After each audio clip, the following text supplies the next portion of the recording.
Karin Zbinden-Gysin, bonjour madame. Voilà, vous êtes sociologue à la Haute École des Sciences, je vous en prie, des sciences agronomiques, forestières et alimentaires du canton de Berne. Vous allez nous faire l'amitié de vous exprimer en français, merci pour ça. Vivian Zuffray est avec nous également, physiologiste, institut en production végétale. Il est une spécialisation dans la viticulture à l'Agroscope. Gérald Dayer, le chef du service de l'agriculture du canton du Valais, bonjour. Et Jean-Marc Chapuis, le sous-directeur de l'OFAG, l'Office fédéral de l'agriculture. Bienvenue à vous. Cette table ronde porte un titre que je vais changer tout de suite. Responsable ou victime ? Après une discussion de quelques minutes avec les 4 personnes qui vont débattre devant vous, je pense qu'on peut passer tout de suite à responsable et victime. Il n'y a pas de ou, je crois que tout le monde est d'accord là-dessus. Il y a une responsabilité à l'échelle mondiale, il y a aussi évidemment des conséquences pour les agriculteurs sur toute la planète, et c'est peut-être nouveau en Suisse également. J'aimerais qu'on fasse, peut-être avec vous, Monsieur Chapuis, rapidement le tour de ces responsabilités et de ses conséquences. On va vous utiliser pour avoir un petit peu la vision planète. On sait que l'agriculture émet du méthane, on sait donc qu'elle émet 13-14% des gaz à effet de serre. On sait que du côté des victimes, c'est la fragilisation des sols, c'est les changements climatiques, c'est diverses choses. Où est-ce qu'on en est ? Quel est le rôle en fait, de l'agriculture dans tous ces changements dont on parle depuis le début de la journée ? Vous avez dit l'essentiel, j'ai pas grand-chose à rajouter. Bon, café alors. Non, effectivement, l'agriculture est à la fois responsable du changement climatique, ou en tout cas elle y contribue. En tout cas en Suisse, c'est le trafic avec 32%, les bâtiments 26%, l'industrie 22%, et après on a l'agriculture avec 13%. Qui contribue à l'émission de gaz à effet de serre, donc elle joue effectivement un rôle. Après, elle est aussi victime, puisqu'on a entendu tout à l'heure, il y a aussi des changements qui l'affectent, que ce soit des glissements de terrain ou des questions de sécheresse ou de précipitation. Et puis, ça vous l'avez peut-être pas mentionné, elle est aussi solution au changement climatique, puisqu'elle peut aussi stocker du carbone dans les sols. Donc elle est aussi un élément qui peut apporter des solutions au changement climatique. Ça sera en effet la fin de notre échange. Karin Zbinden, quand on a discuté, vous êtes sociologue, vous travaillez sur le monde paysan, en Suisse mais ailleurs aussi, et vous m'avez dit, mais pendant longtemps, dans nos pays tempérés du Nord, et particulièrement en Suisse, on s'est dit, il y a des problèmes qui vont arriver, mais technology will fix it. La technologie va s'en charger. Et du coup, la recherche sur le monde paysan en Suisse n'était pas un sujet pour vous, n'était pas un sujet de recherche. Est-ce que ça commence à changer ? J'espère bien. Parlez un peu plus en face du micro. Oui. Voilà. Alors, j'espère bien que ça va changer. Jusqu'à présent, on n'a pas eu beaucoup de projets de recherche sur cette thématique. Qu'est-ce qu'ils font les gens avec ces connaissances qu'ils ont du changement climatique, ou bien comment est-ce qu'ils perçoivent le changement climatique. Jusqu'à présent, on n'a pas grand nombre d'informations là-dessus, surtout pas en Suisse ou dans les pays du Nord. C'est peut-être plus intégré dans des soucis que les gens ils ont, qui sont liés peut-être au changement climatique, mais la terminologie de changement climatique, ça n'existe pas tellement jusqu'à présent en Suisse. Mais ça peut toujours changer parce que ça dépend toujours de la perception qu'on a d'un problème, d'un challenge. Et si la perception change, ça va aussi dire que les activités, les actions, les possibilités vont changer. La perception et le vocabulaire, on en parlait ce matin dans la dernière table ronde avant la pause de midi. Finalement, il y a des études où on dit le réchauffement climatique est considéré comme un risque mineur par les gens qui répondent à des sondages. Par contre, la disparition des abeilles, ça, c'est visuel, donc c'est un risque majeur. Exactement, oui. Alors le changement climatique per se, c'est pas perçu comme un grand risque. Sinon, c'est plutôt la situation familiale, économique, tout ça. Et ce qui est écologique, c'est plutôt les thématiques très précises, qu'on peut toucher, et pas cette notion plutôt globale de changement climatique. Alors, est-ce que dans le monde agricole, je me tourne peut-être vers vous, Gérald Dayer, si dans la population on ne perçoit peut-être pas pour l'agriculture encore que les changements climatiques ont des conséquences, est-ce que dans le monde agricole on y est? Les paysans sont sensibilisés à ça et ils le voient surtout? Alors, étant relativement proche des milieux agricoles, je peux vous assurer qu'ils subissent clairement et qui sont très conscients en tout cas des conséquences de ce changement climatique, parce qu'ayant vécu quelques épisodes extrêmes ces dernières années, cette année il y avait la sécheresse, il y avait des intempéries en début d'année, plus de 15 millions de dégâts dans le canton. L'année dernière il y avait le gel, des gels historiques que l'on a vécu, plus de 70 millions de dégâts au niveau des producteurs, viticulteurs et arboriculteurs valaisans, et j'en passe. Donc il y avait la mouche Suzuki en 2014.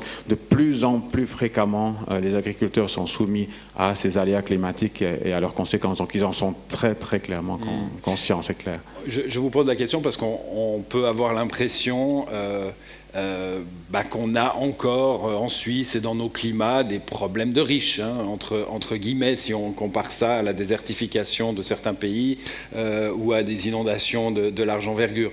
C'est pour ça la question de la prise de conscience. Je crois que cette prise de conscience s'accélère vraiment au niveau des milieux agricoles, que ce soit au niveau des milieux professionnels, mais aussi au niveau de la politique agricole de manière générale. Et on voit que M. Chapuis pourra en parler mieux que moi, mais les différents programmes de la Confédération et toute cette réflexion de réorientation aussi des paiements directs qui a déjà débuté avec la politique agricole 14-17 va vraiment dans le sens de la préservation des ressources et de la promotion vraiment d'une agriculture durable. Et je crois que c'est tout bénéfice aussi.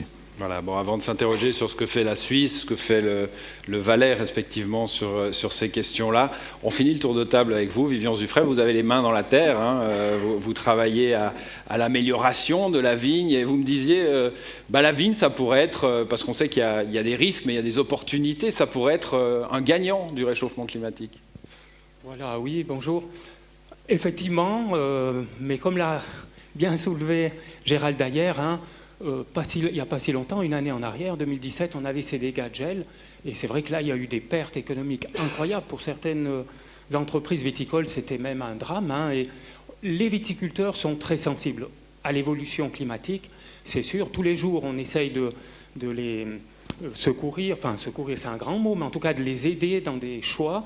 Les grands défis en viticulture, c'est bien entendu, ça a déjà été évoqué, la diminution des intrants phytosanitaires, très important. Et là, ça, c'est ce qu'il faut faire. C'est ce qu'il faut faire, voilà. Mais cette diminution des intrants propose aussi qu'on doit gérer les sols. On l'a évoqué aussi un petit peu par de l'enherbement. Et toutes ces nouvelles méthodes, on les teste à Agroscope, là, à notre institut là, de recherche agronomique, va pas sans coût, soit supplémentaire, mais est fortement lié au changement climatique, parce que quand vous mettez de l'herbe dans les vignes, bien sûr, ça peut faire un peu de concurrence à la vigne, au niveau de l'eau, des éléments minéraux, et vous voyez comment on rentre là dans la notion de gestion, qui est très importante, et là, il faut les intégrer fortement, et c'est la réflexion qu'on mène par des études concrètes. On sélectionne des cépages résistants aux maladies, ça c'est les grands thèmes que j'évoque maintenant, pour diminuer les intrants. C'est pas la disparition. Pour parler de la vigne très concrètement, est-ce qu'on va assister en Valais dans quelques années, décennies, à ce qu'on voit en Espagne ou en Italie, des ceps de vigne complètement recouverts de feuilles jusqu'à la vendange? Non pas pour que le raisin mange le soleil, mais au contraire pour le protéger du soleil. Voilà, ça vous êtes déjà dans les techniques d'adaptation. On se préoccupe déjà de bien adapter le cépage au terroir. Vous voyez, les éléments essentiels, on va commencer les vendanges, là, c'est presque historique. Dans les années 60-70, la difficulté, c'était de bien mûrir nos raisins, et c'était le cumul des températures qui était un facteur essentiel. Donc là, le réchauffement climatique a été bénéfique de ce côté-là, parce qu'on mûrit mieux nos cépages, même nos cépages tardifs, et en Valais, on mûrit plus facilement un cornalin, une limagne rouge aujourd'hui que dans les années 60-70. Par contre, peut-être ce qui différencie un millésime d'un autre, c'est plutôt l'alimentation en eau, donc la répartition des précipitations, et Dieu sait si on en a parlé aujourd'hui, et des projections. Et c'est vraiment ce point essentiel qui est aujourd'hui étudié.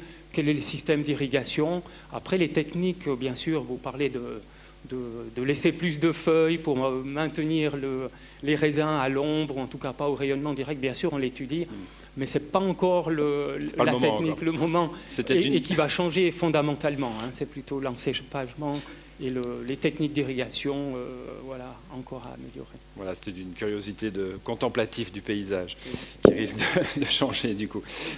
Jean-Marc Chapuis, on va aller un petit peu dans ce que la Confédération fait, dans ce que la Confédération envisage.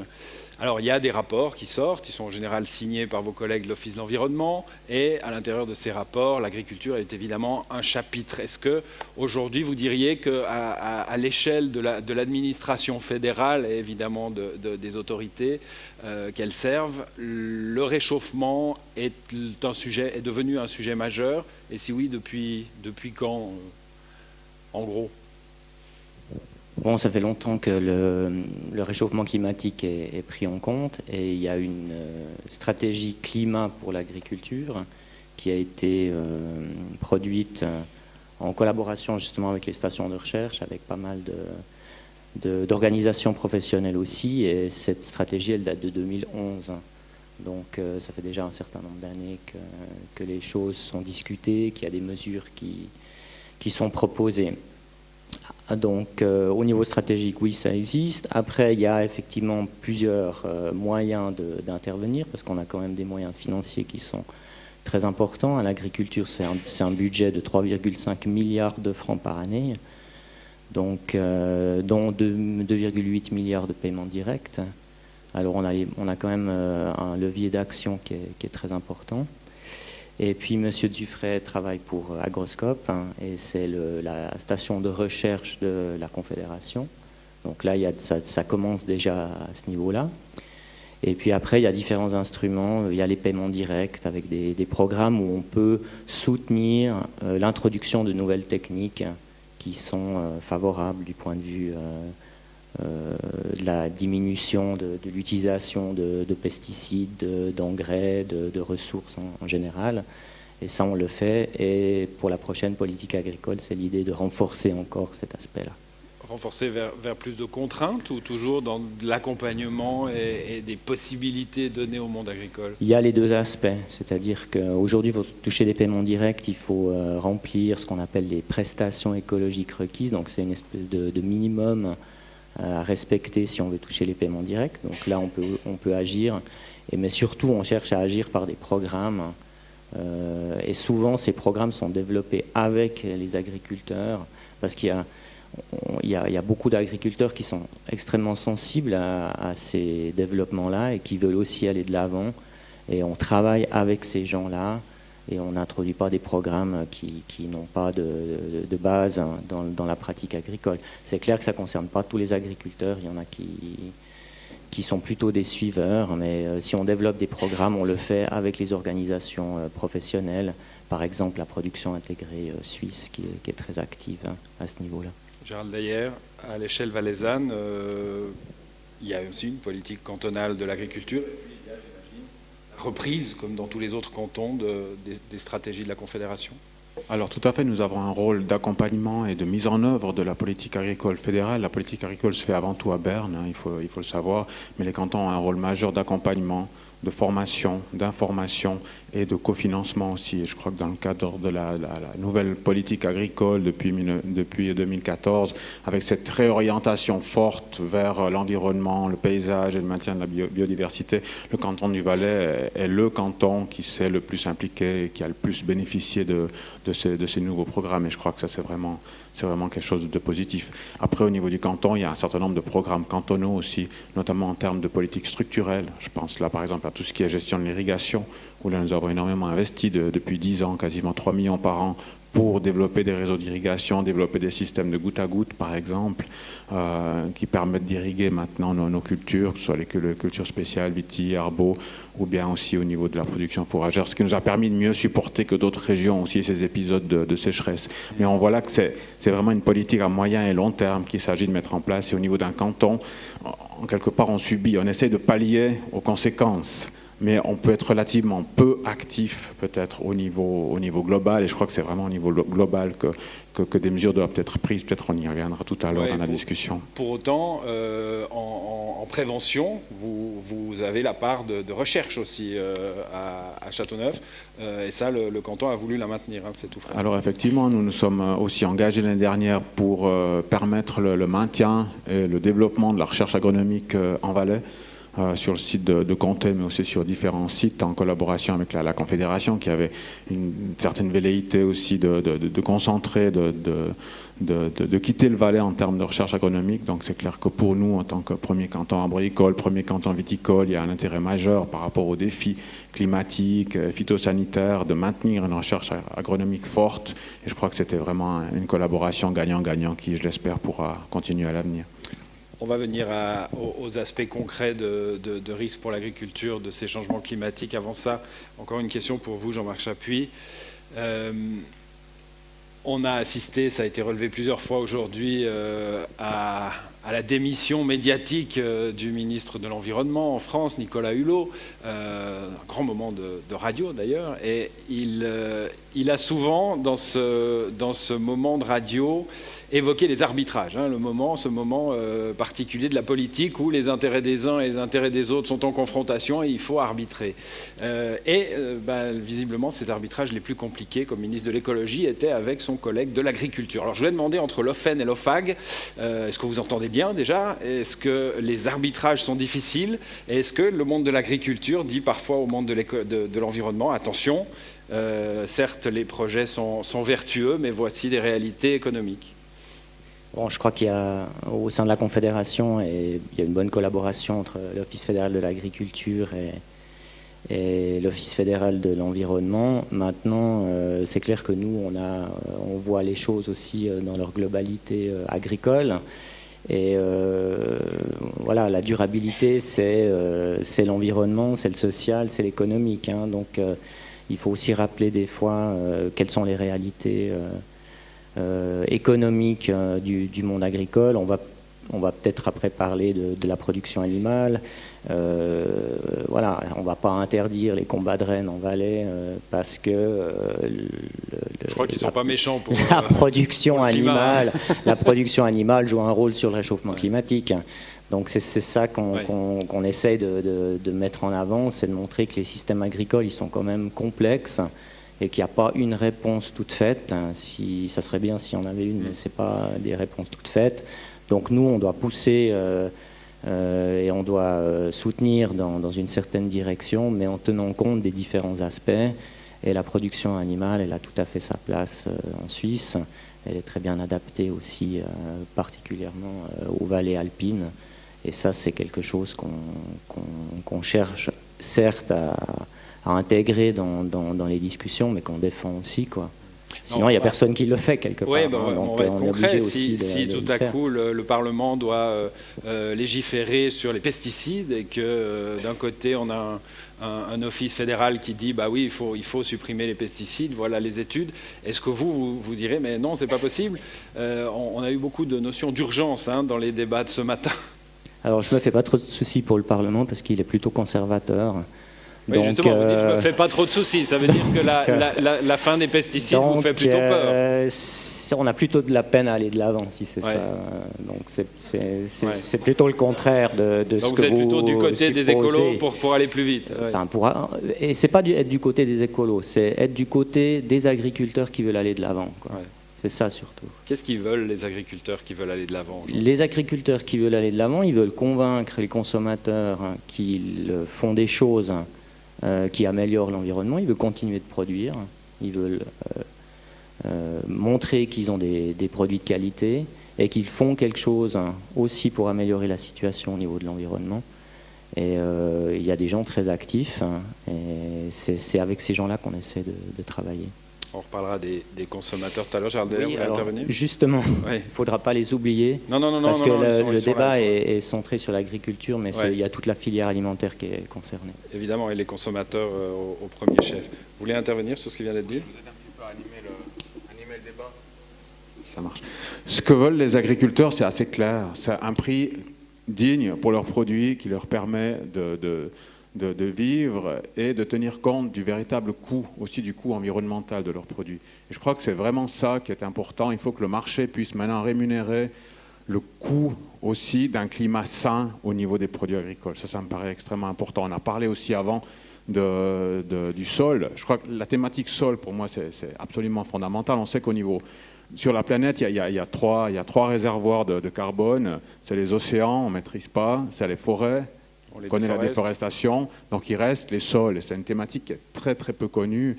Et je crois que dans le cadre de la COP21, la France avait lancé le programme 4 pour 1000, sauf erreur. Ça veut dire que tout ce qui est émis au niveau humain en une année, comme CO2, ça correspond à 0,4% du CO2 qui est stocké au niveau des sols sur une année. Donc c'est-à-dire que si on augmente très légèrement la capacité de stockage des sols agricoles au niveau mondial, on va diminuer très fortement l'émission de gaz à effet de serre. Et je crois qu'à ce niveau-là, si l'agriculture peut, une fois rentrer vraiment dans tout ce qui a été défini au niveau du protocole de Kyoto, c'est-à-dire le marché des compensations CO2, là, je pense qu'on aura fait vraiment un grand pas. Le géologue cantonal parlait avant des avions. Je crois que le jour où un vol en avion permettra de reconstituer un sol agricole dégradé par le biais des compensations CO2, là, je pense qu'on aura fait un grand pas en avant. Voilà, on a fait un pas en avant aussi du point de vue du vocabulaire. Ce matin, on passait de taxes à contribution. Là, vous parlez de compensation, c'est encore plus vertueux, je pense, dans le vocabulaire. Karin Zbinden-Gizin, on a cette image d'un monde agricole désespéré. Ce n'est pas une image d'ailleurs, je pense qu'il y a une vraie réalité là derrière. On a toujours dans les médias le défilé de ces exploitations qui ferment. On nous dit tous les jours, il y a X exploitations qui ferment, les enfants ne veulent plus reprendre, etc. Et là, je vous parle vraiment de la Suisse. Dans quel état elle est, notre agriculture, de votre point de vue de sociologue? On est dans quel genre de population? Alors, je pense que la population, c'est plutôt des gens plus âgés, de plus en plus, qui sont toujours sur l'exploitation, qui continuent, même quand il y a des jeunes qui voulaient bien reprendre. C'est une chose. L'autre, c'est que la diversification, ça continue à s'établir dans ce monde agricole. Alors il y a des ménages qui sont toujours, tout le monde est impliqué dans l'exploitation familiale, et il y a d'autres qui sont assez industrialisés, disons, où c'est peut-être le chef de l'entreprise qui travaille sur l'entreprise, et puis il y a des salariés qui vont le joindre, et le reste de la famille n'est pas impliqué. Alors il y a tout. Et selon leur attitude qu'ils ont, et leur position aussi dans la société, et leur compréhension d'eux-mêmes, je ne sais pas comment dire, c'est complètement différent. Alors il y a des paysans, disons, des paysannes qui sont assez fiers de ce qu'ils font, qui sont bien encadrés dans leur société, dans leur village, peut-être dans les montagnes. Il y a d'autres qui sont beaucoup plus exposés à des critiques, ou qui se sont critiqués, ou qui ont mal à trouver un bon prix pour leurs produits à grande échelle des fois, ou qui ont décidé une stratégie pour plus de lait par exemple, et qui n'est plus rentable. Alors ils sont vraiment coincés. Alors il y a une grande diversification, mais il existe toujours les familles qui disent c'est le métier le plus beau qu'il y a. On peut vivre en famille, on peut avoir les enfants avec soi, et on ne voudrait jamais vivre dans la plaine ou bien dans une ville. Oui. Bon, on est content de vous entendre nous dire que cela existe encore, hein, parce que c'est vraiment pas l'image qu'on en a. Je vous voyais acquiescer, Vivian Zuffray. Il y a cet aspect, hein, des exploitations qui ferment, des jeunes qui veulent plus reprendre. Il y a aussi, et encore une fois, c'est vu de l'extérieur, cette impression que les paysans ne savent plus ce qu'ils font. Ils ne savent plus s'ils font du paysage ou de la nourriture. Ils ne savent pas à quoi servent leur nourriture. Ils ne comprennent plus, et ça on les comprend bien, le prix qu'on leur donne pour la nourriture qu'ils produisent. Ce désarroi-là, vous le sentez ? Vous dites au niveau de la viticulture ou prenons la globalement viticulture, Oui. mais on peut étendre ça à toute Non, bien sûr, l'agriculture, à toute j'imagine. l'agriculture, hein, effectivement. Encore que la bouteille de Chardonnay se vend mieux que la bouteille de lait.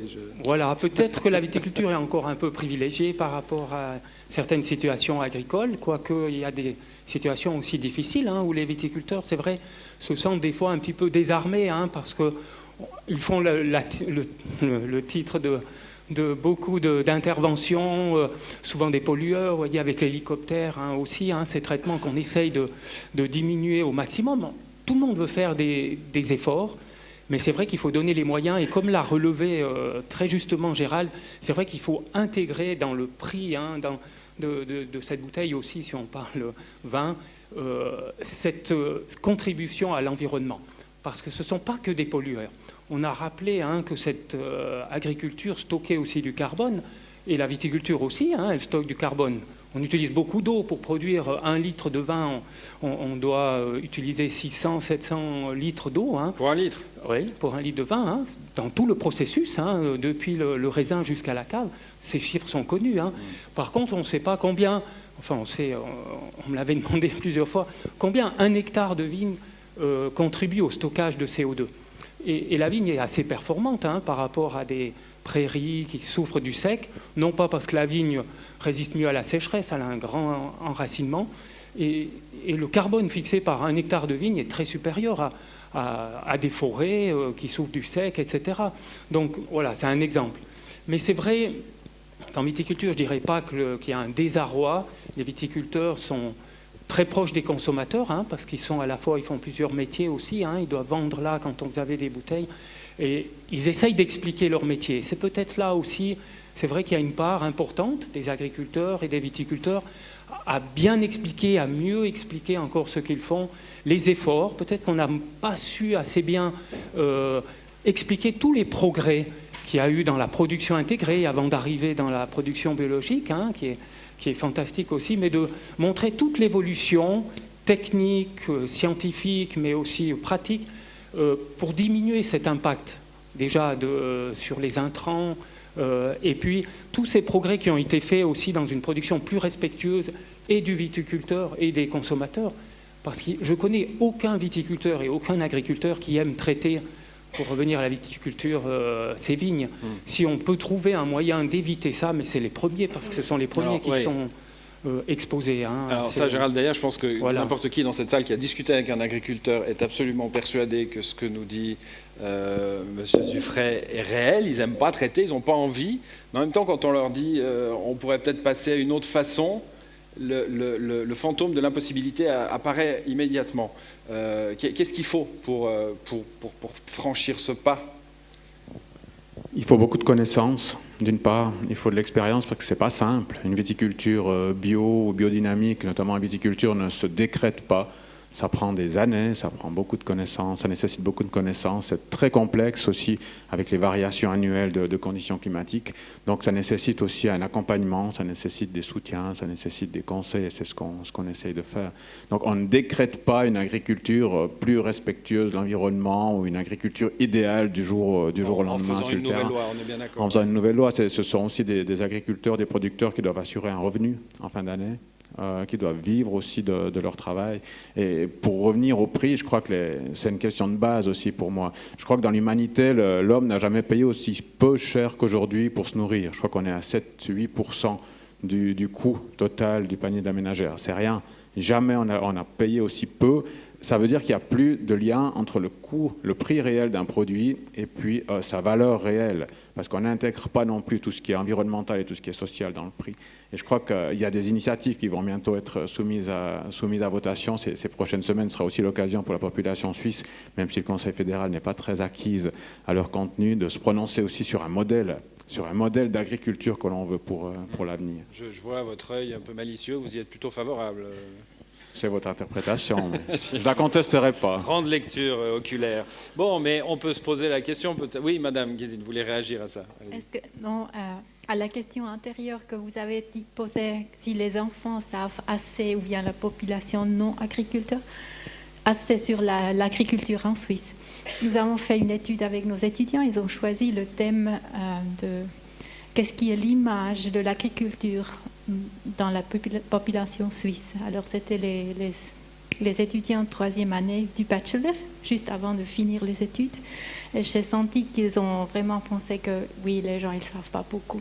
Alors ils ont fait des entretiens, ils ont fait des focus group discussions en groupe avec dans toute la Suisse. C'était 40 étudiants qui ont collectionné des données comme ça. À la fin, ils étaient vraiment étonnés de combien les gens en Suisse, ils savent de l'agriculture. Alors c'était aussi un peu... Ah, bonne surprise donc. Oui, une bonne surprise. Et c'est un peu aussi ces stéréotypes qu'on a, c'est aussi dans le monde agricole un peu. Même chez nos étudiants. Alors. Mais quand ils savent, vous dites la population, les gens sondés, les majorités, ils savent les réalités, ils savent dans quel état. Oui. Alors les étudiants, ils étaient étonnés vraiment combien les autres, les consommateurs, les consommatrices, ils savent du monde, de la réalité agricole. Je voulais juste ajouter. Mais ils achètent quand même des abricots au mois de mai ou des fraises au mois d'avril.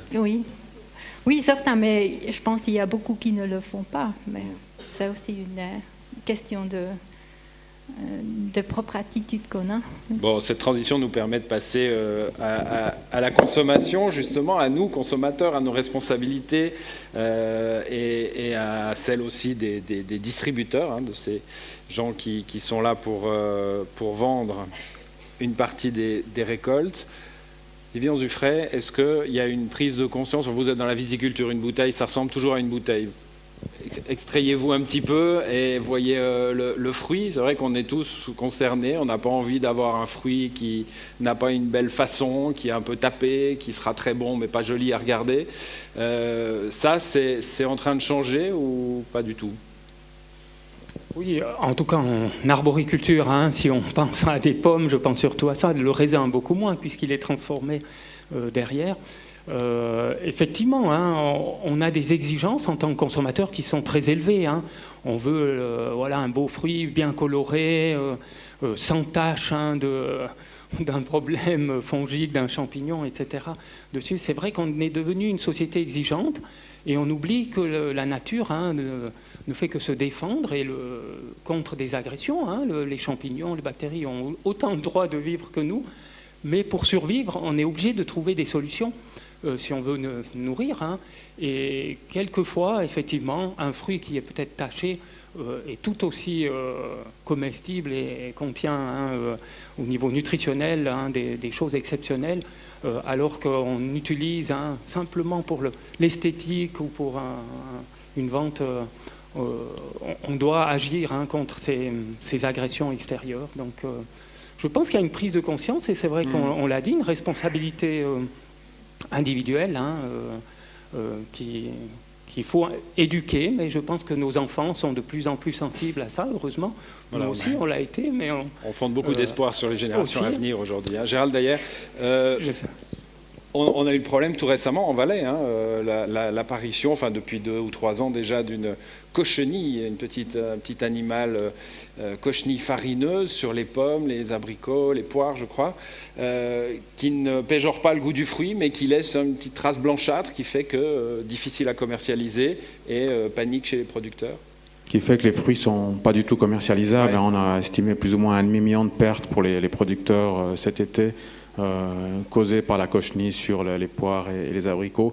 Donc effectivement, c'est des produits qui ne peuvent pas être mis sur le marché, et ça pose un problème parce qu'on est démunis aussi pour prendre des mesures de prévention contre cette cochenille. C'est typique aussi, on les connaissait bien dans les pays du Sud, sauf erreur, la cochenille. Elle se déplace maintenant aussi vers le nord en lien avec le réchauffement climatique, assurément. Et là, on compte sur la recherche, aussi agronomique pour pouvoir trouver des solutions. Mais c'est difficile, effectivement. Et là, le marché... on n'a qu'une notion très restreinte de la qualité d'un produit. Donc, c'est une qualité sanitaire. Il doit être beau et bon, quoique l'aspect bon, c'est encore difficile. Mais on ne tient pas du tout compte de l'aspect qualité intrinsèque d'un produit et capacité d'un produit à faire vivre son producteur dans un environnement qui soit sain. Et ça, je crois que c'est une dimension aussi qui, malheureusement, n'est pas encore intégrée. On devrait faire peut-être des indices comme on a pour les machines à laver ou les voitures, des indices écologiques pour les produits agricoles qui tiennent compte aussi de la saisonnalité, de la méthode d'environnement, des transports réalisés, etc. Moi, je pense que tout ça rentre dans la qualité d'un produit, et la qualité d'un produit, c'est pas uniquement d'être sans tâche au magasin, quoi. Ouais. J'aimerais qu'on termine avec un tour de table qui pourra être... oui, on a encore bien le temps, mais l'agriculture de demain, hein, c'est ce que pose aussi le titre d'aujourd'hui. Et comment demain voyons-nous l'agriculture à travers le monde et plus régionalement en Suisse?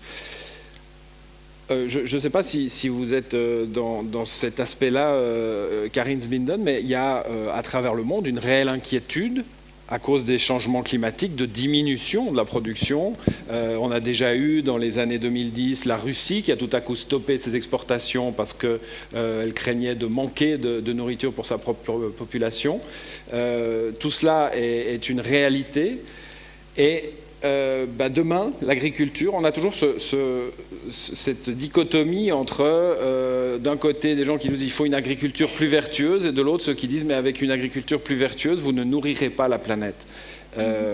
Comment on peut débroussailler cette contradiction? Bon, je pense une chose qui est bien connue, c'est quelle nourriture est-ce qu'on produit? Si on produit beaucoup de viande, ça consomme trop de calories de plantes. On pourrait l'avoir plus facilement avec... Et ça émet des gaz. Oui. Ouais. Et aussi, au niveau des calories, il y a des ressources qui sont utilisées pour produire la nourriture. Alors, ce que je vois, c'est aussi quelque chose qui me fait penser beaucoup, c'est qu'au niveau mondial, la profession de l'agriculteur, de l'agricultrice, elle n'a pas un grand prestige. Alors, quand on travaille dans des projets de coopération au développement, il y a souvent, on travaille avec les parents et leur seul but, c'est de faire sortir leurs enfants de l'agriculture. Alors, c'est aussi quelque chose qu'il faut considérer. Peut-être il y a les surfaces pour produire, mais il n'y a plus les gens qui veulent produire. Et c'est un peu un souci aussi en Europe, un souci qui devient de plus en plus important. Et si vous parlez que les exploitations sont abandonnées, c'est des fois aussi à cause de ça, parce que les enfants, ils ne veulent plus, ils ont d'autres options aussi. Et c'est aussi quelque chose qui me fait penser un peu. Sinon, si pas la profession de l'agriculteur, de l'agricultrice devient plus intéressante, plus prestigieuse de nouveau, on perd la production à cause de ça, parce qu'il n'y a plus de gens qui sont capables de produire d'une bonne manière aussi. Donc ça, c'est le changement sociologique, ethnologique, et puis il y a le changement climatique aussi qui fait que la production baisse. Est lié avec le changement climatique. Si la production devient plus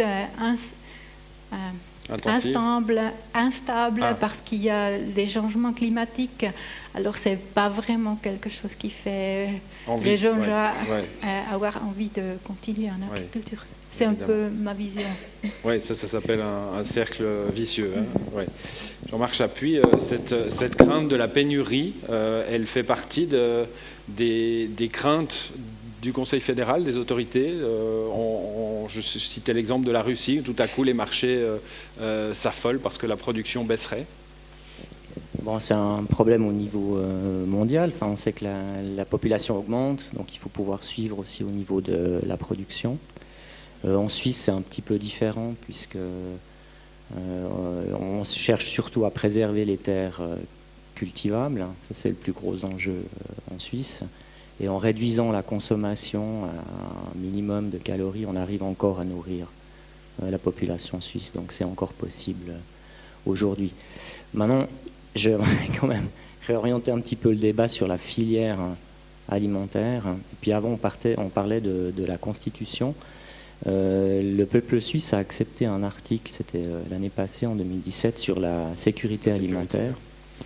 Et il est bien fait, cet article, parce qu'il implique tous les échelons de la filière, hein, au niveau de la sécurité alimentaire.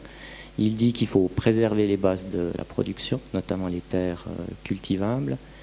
Il faut produire des denrées alimentaires, mais en fonction aussi des possibilités qu'on a. On ne peut pas produire n'importe quoi en Suisse à n'importe quelle condition. On a aussi rapidement des problèmes d'environnement. Après, il faut des entreprises qui transforment, qui vendent, parce que s'il n'y a pas de clients, il n'y a pas de production non plus. Il faut des relations commerciales, puisqu'on a besoin de moyens de production et on doit aussi exporter. On ne peut pas produire autant de lait comme on le fait aujourd'hui en Suisse si on ne peut pas exporter. Et puis le dernier point, c'est limiter le gaspillage alimentaire.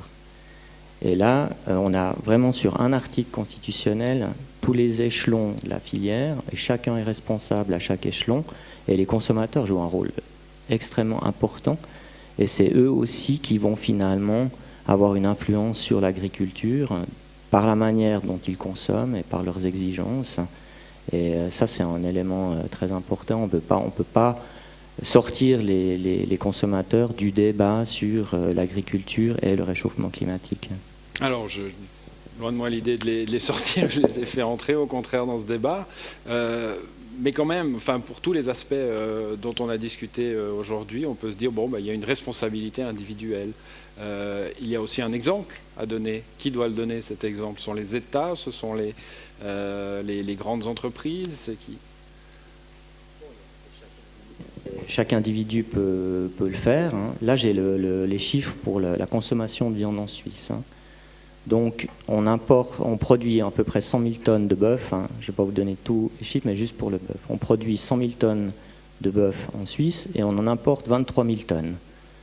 Donc, vous pouvez facilement manger une fois par semaine ou 2 fois par semaine, renoncer à la viande, vous ne mettrez pas en danger la production agricole suisse.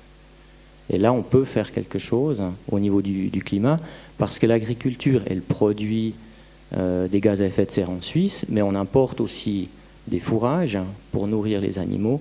Et ça a aussi des conséquences sur l'environnement, pas chez nous, mais ailleurs. Mais comme les gaz à effet de serre circulent, on a aussi une responsabilité à l'étranger par rapport au mode de production qu'on a ici. Donc, consommateur principal responsable de l'avenir, c'est ça? Alors, ça s'oriente, une politique de consommation. On peut aussi faire pression sur les distributeurs. On peut aussi éviter certaines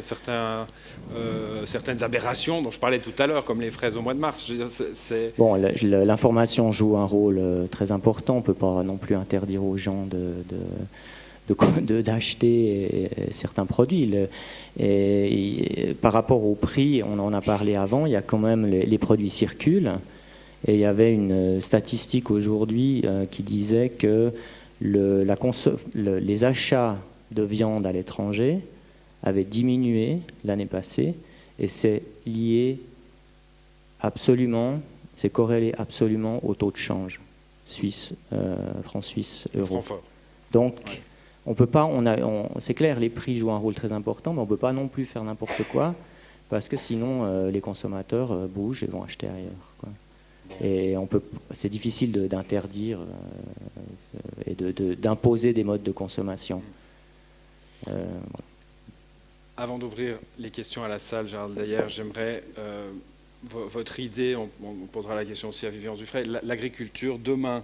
Alors parlons du Valais, qu'est-ce qu'elle doit faire pour être encore là demain? Elle doit être bio, elle doit être complètement intégrée, elle doit faire du local pour du local. Alors, concernant l'agriculture valaisanne, je crois qu'on a une politique qui est assez claire, qui vise à promouvoir une agriculture extensive. On a l'agriculture la plus extensive de Suisse, si on parle de production animale, très clairement déjà aujourd'hui. Une agriculture extensive de proximité aussi, et c'est ce qu'on promeut aussi, des circuits courts, une vente au maximum dans la région de production, et puis une agriculture qui soit aussi respectueuse de son environnement, et puis qui soit basée sur des produits adaptés à nos conditions de production, c'est-à-dire tout ce qui est cépage, variété autochtone, tout ce qui est race autochtone aussi. Et je crois que là, on sera en tout cas pas responsable d'une quelconque manière que ce soit du réchauffement climatique, mais au contraire, on pourra apporter notre contribution pour diminuer. Parce que je crois que l'agriculture a vraiment ce défi-là, s'adapter au réchauffement climatique, apporter sa contribution pour diminuer ses effets et puis nourrir la population. On parlait au niveau mondial avant. Je crois que d'ici 2050, selon les chiffres, il faudrait augmenter de 70% la production alimentaire au niveau mondial. C'est énorme. Donc ça nécessite des nouveaux modèles de production. Et je crois qu'on ne peut plus continuer sur le modèle intensif et productiviste. Moi, je pense que tout le monde peut faire du local dans toutes les régions du monde. Il faut simplement laisser la possibilité aux agriculteurs concernés de le faire et leur permettre aussi de vivre de leurs produits. Et non pas les utiliser pour des marchés d'exportation qui viennent justement concurrencer ici nos producteurs qui n'arrivent plus du tout à vivre avec le prix de leurs produits. Je crois que là, il y a vraiment un modèle qu'il s'agit de changer qui serait tout bénéfique aussi pour le climat. Il y a quelques furieux vivant du frais qui peuvent peut-être vivre uniquement de petites arvines de raclette et de viande séchée. Mais pour autant, il faut quand même d'autres produits pour aller bien. Effectivement, c'est vrai que la viticulture de demain, parce que voilà, Gérald a très bien résumé pour l'agriculture, c'est vrai que la viticulture de demain, elle est entre tradition et innovation. Tradition parce qu'il faut regarder nos cépages suisses, nos cépages, si on est en vallée aujourd'hui, nos cépages emblématiques, Petit Arvine, Cornalin, et essayer qu'on ait le moins d'impact, bien sûr, sur l'environnement, sur la société, mais il faut qu'on soit capable d'innovation aussi, d'être ouvert à des changements, des nouveaux cépages, j'ai évoqué, qui sont résistants. La recherche travaille beaucoup et on ne peut pas fermer nos yeux là-dessus parce que le monde entier est en train de changer au niveau viticole, d'essayer de trouver par des croisements, pas de la manipulation génétique, par des croisements tout à fait naturels, de trouver des cépages résistants, et on en a plus de 200 appuis, là, notre centre viticole, où c'est zéro intrant phytosanitaire. Ils sont résistants aux maladies. Je ne veux pas dire que demain, toute la Suisse va être plantée de ces cépages, pas du tout. Il faut absolument garder, encore une fois, la tradition, mais peut-être que pour certaines régions ou je veux dire, certains espaces difficiles d'accès, aujourd'hui réservés à l'hélicoptère pour traiter, on pourrait commencer par planter ces cépages résistants autour des écoles, etc. On connaît les lieux où d'abord ces cépages pourraient être testés, et pas seulement. Gérald a dit aussi, les intrants, je pense que la gestion des sols aussi en viticulture est essentielle, et on doit trouver des alternatives, bien sûr, à l'abandon des herbicides. Et ça se fait progressivement. Les viticulteurs sont totalement conscients de ça, mais il y a des situations où on n'a encore pas de solution technique, j'entends, parce que là, il faut vraiment parler concrètement technique. Et là, la recherche doit vraiment se bouger. Et on a de nombreux essais où on teste des nouvelles variétés, des nouveaux mélanges de végétation qui ne sont pas trop concurrentes pour la vigne, encore une fois, en termes d'eau, en termes d'éléments minéraux, de la fumure. Et ça, on améliorera aussi, bien sûr, l'environnement par ces moyens. Donc, restez ouverts. On a des appellations d'origine contrôlée qui vont passer en appellation d'origine protégée, mais il faut rester suffisamment traditionnel, ne pas abandonner, encore une fois, notre potentiel riche, notamment en vallée, mais en Suisse et partout, mais être quand même suffisamment flexible et ouvert à l'innovation qui est encore grande et il y a encore des moyens d'agir. Dans 50 ans, il y aura encore de la petite Arvine en vallée? Bien sûr, ça, heureusement. On ne sera pas passé à des blancs d'Italie du Sud. Heureusement. Bon, j'aimerais un mot de conclusion, Gérald Dayer. Finalement, vous l'avez esquissé un peu en mettant le doigt sur les consommateurs, en mettant le doigt sur une agriculture qui doit revenir à quelque chose de local et pour le local.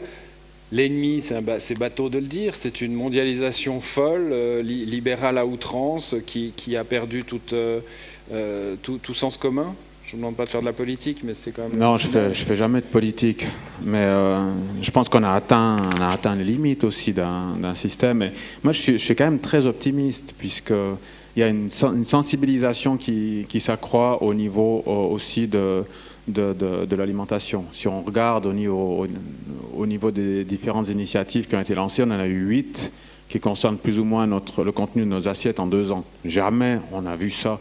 Maintenant, il y en a encore une qui a été lancée le week-end passé par Slow Food, qui consiste à introduire des cours d'alimentation à l'école.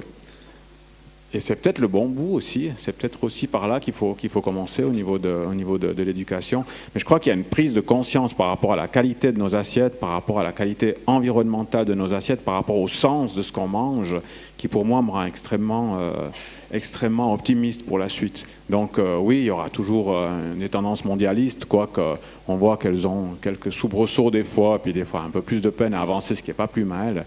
Par contre, je crois que la révolution elle doit se faire au niveau des consommateurs ou des consommateurs. C'est le terme qu'on utilise de plus en plus pour que chacun aussi puisse orienter ce qu'il mange et par ce biais-là aussi la manière dont les produits sont issus. Merci à vous.